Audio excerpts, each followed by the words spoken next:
Let me guess. You have heard the advice at work to document everything, right? You're sitting there wondering, should you be screenshotting every email like you're gathering evidence for a trial? Or maybe you feel crazy doing it. Like, am I really that person now that I'm documenting everything and being all paranoid? Here's the truth. You're not paranoid. You are prepared. There is a difference. Today, I'm going to show you how to protect yourself without losing your mind. Documentation that is smart, not obsessive. First, let's talk about why this matters. When you have a bad boss, reality becomes flexible, let's say. Conversations you've had, they never happened. Decisions you've made, suddenly it's your decision. Promises that they gave you, gone like smoke. Movie example. Okay, remember Shawshank Redemption? Andy Dufresne kept meticulous records for years. And when the moment came, those records were his ticket to freedom.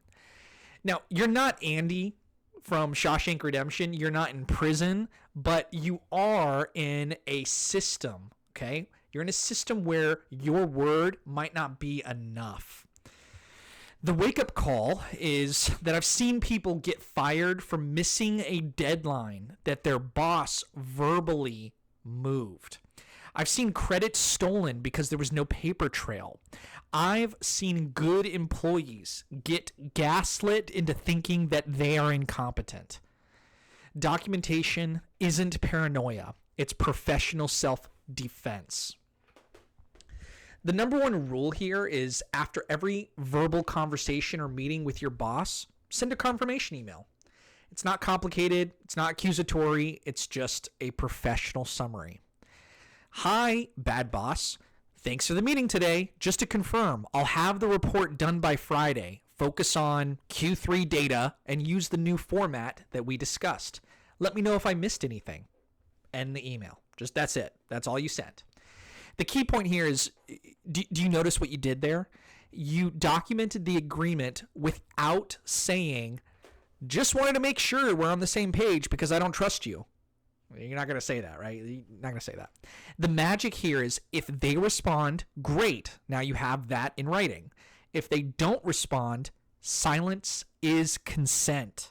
Okay, that's how we're playing this game. If the bad boss is going to do that, this is your protection. And in this context, their silence is consent. That email is now your proof. This works for deadlines, scope changes, resource requests, everything. Okay? And the assumption is that you should be working hard and doing good work, but at some point the boundaries get blurred. I know how this goes, guys. You say one thing, you say you'll do it, you get an understanding, your boss comes in, they change all the things, and then you're left to blame for it. Okay, do you guys remember that movie Office Space? The boss there, Bill Lumbergh, kept asking Peter to come in on Saturday. Imagine if Peter had emailed, per our conversation, I'll be working Saturday, 9 to 5 on the TPS reports. Suddenly, it's documented, right? So later, when that boss tries to take credit for it, the guy could bring up the email and say, yeah, I worked Saturdays and that's what I did because I was asked to do it. So, that verbal agreement plus the email equals protection. If you pull out your phone or notebook prop, this does a lot of work. The rule number 2 is keep a simple decision log, not a diary, a log. You get a notebook, a private doc on your computer. Every time your boss makes a decision that affects your work, you write that down. An example of this is, October 10 decision. Boss moved project X into a deadline from November 1 to October 25. The context, client was pressured, understaffed. My response, flagged concern about quality, boss said, make it work. So now you have that documentation because they told you to make it work, and now you're documenting that, and then you go and do what you need to do. That's it. This 60 seconds or less, but now you have a timeline.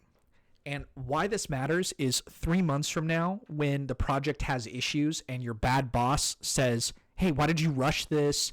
You have your notes. Well, you moved the deadline and told me to make it work. I'm not saying wave this in their face, but you know the truth. And if HR gets involved, you have receipts. Rule number 3, the BCC trick. There's this one, and this is a little bit sneaky. The BCC to yourself, but be smart about it. Okay, do you guys know what I mean with emails? When you CC someone, it sends it to them and everyone can see. But if you BCC to yourself, nobody knows that it came to you. So when you send something important, assignment delivery, pushback on an unreasonable request, or anything that could come back to bite you, BCC it to your personal email. Not your work email, to your work email. That's all on company servers. I'm talking about personal email. The reason why is if things go south and you suddenly lose access to your work account, you still have the records. The catch here is obviously don't do this for confidential company information. Don't do this for client data, and don't do this for anything that violates your employment agreement. So what are you putting on the BCC? In that email, you're putting your own performance summaries. You're putting emails showing that you met a deadline. You have proof that you raised a concern. Things about your work and your protection. And Erin Brockovich, she keeps files at home because she didn't trust the system. This is the same principle. Protect yourself legally and ethically. Okay, if it sounds like, oh, maybe I shouldn't do that, that's your bad boss trying to influence you. You are fine. You're not doing anything illegal. And if you are, you should stop. Like, don't do that. That's not how we advocate on this channel.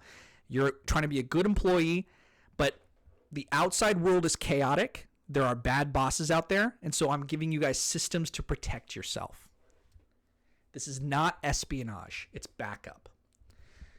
Rule number 4, the accomplishment file. This is really good. I've seen people do this. It's amazing. Keep a wins folder. This is the positive version of documentation. Every time you complete something or get praise, even if it's mild praise, or if you hit a goal, screenshot it, save it, file it. Positive email from a client, save it. Metrics showing that you succeeded the target, save that. Thank you from a coworker, save that. The purpose of this is when your boss is rewriting history to make you look incompetent, you have a folder that says otherwise. No, I'm doing good work. I know my worth. I know my value. And here is proof of it.